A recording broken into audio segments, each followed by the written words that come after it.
Thank you. Joining me now, Congresswoman Maxine of California. And Congresswoman, I'd like your response to the news about Steve Bannon today, someone that you have been an outspoken critic of.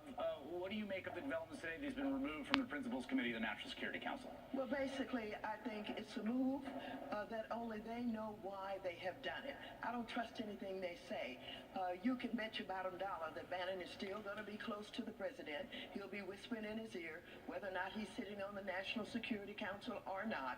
And so I don't believe that he's been removed because somehow they don't want his input. And that excuse that he gave by being there to babysit and watch Flynn is flimsy. And it doesn't make good sense. So we can just throw out whatever it is the president has said, and it will show up later on that we've been misled one more time.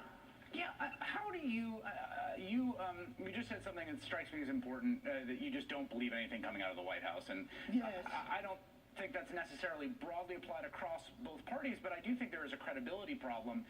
How do you conduct yourself as a member of the United States Congress in interactions with that branch of government when you feel that you cannot literally trust anything they say? Well, we actually are having a very difficult time.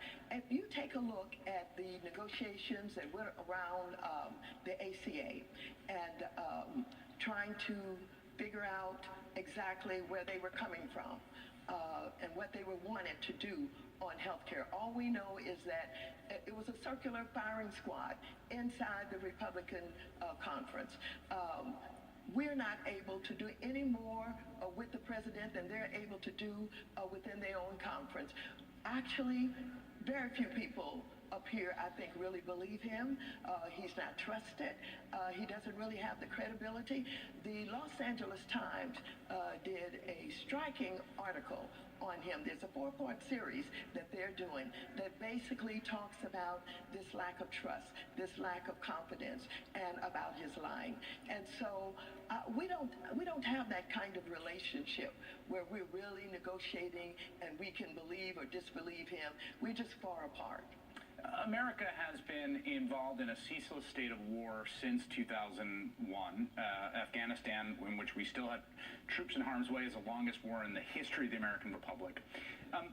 Did you get nervous today watching the president talk about something as freighted, high stakes, and violent as the Middle East when he was, the language he was using today? Well, I get nervous anytime I hear the president talk about foreign affairs. I get nervous when he denies to shake the hand of one of our strongest allies. I get nervous when he tries to bluff the president of China. I get nervous when he basically does not know what he's talking about. You know, this is a president who didn't go to the briefings. He didn't have time to listen to the experts talk about what is happening in the world and on foreign affairs. So I don't want him really speaking for the United States. You know, you heard something today about him taking a different attitude on Assad in Syria. Well, what is that? Is that American policy? Did he make it up on the spot? Does he know what he's talking about? No, he doesn't. And so I think it's a mistake for us to believe that somehow he's going to ever be able to engage in diplomacy, that he's going to be able to work out ways that we can stay out of war. And so I have no trust and no confidence in him. And I really wish that there was some way we could rein him in. I wish that our foreign affairs experts could somehow get his ear and at least tell him to shut up, to just stop it. I want to ask you about something the president said today on the record in the Oval Office about Bill O'Reilly, an individual who had said some offensive things, in my opinion, about you and sort of apologized for it, but then redoubled his attack on you. Mr. O'Reilly faces multiple allegations of sexual harassment, numerous settlements on that score, outstanding ones as well. The president saying this of Mr. O'Reilly: I think he's a person I know well. He's a good person. I think he shouldn't have settled. Personally, I think he shouldn't have settled because you should have taken it all the way. I don't think Bill did anything wrong. What do you make of that?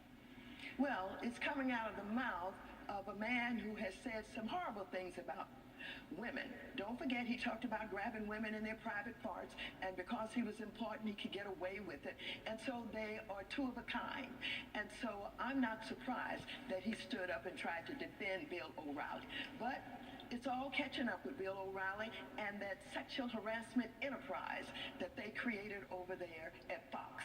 And it's catching up with them, and you have over 30 advertisers who have taken away their advertising. They're not wanting to do business with them anymore because of the way that they have created this record of sexual harassment. They have treated women very badly. And so I understand the Justice Department has opened a case. They're taking a look at them because this really is a sexual harassment enterprise. It shouldn't be in America that you can sexually harass women and then buy your way out of it because you're rich. If they continue to do this in the way that they have done, they need to go to jail. You know, the president's over there talking today about Susan Rice going to jail. They need to go to jail. Bill O'Reilly needs to go to jail. And so I just want you to know that the president didn't do himself any good standing up for Bill O'Reilly. And where was Ivanka? She's supposed to be his advisor. She's supposed to be the one that's standing up for women. I think she either advised him wrong or she's absent, and she's not in it. All right. Congresswoman Maxine Waters, it's always a pleasure. Thank you, ma'am.